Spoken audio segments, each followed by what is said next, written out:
ಶುಭೋದಯ ಮಕ್ಕಳೇ. ಹಾ, ಈಗ ಅಕ್ಷರಾಭ್ಯಾಸ 1 ರಿಂದ 4ರವರೆಗೆ ಹೇಳೋಣ. ಓಕೆ? ಹಾ, ಅಕ್ಷರಾಭ್ಯಾಸ 1.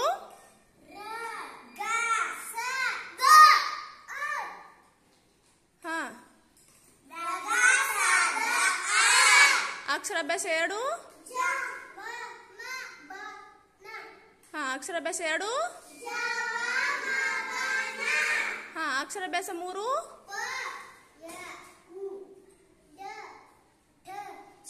ಹಾ, ಅಕ್ಷರಾಭ್ಯಾಸ 3. ಹಾ, ಅಕ್ಷರಾಭ್ಯಾಸ 4.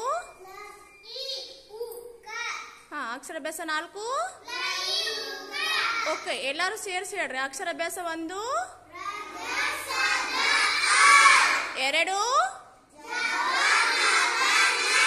3, 4,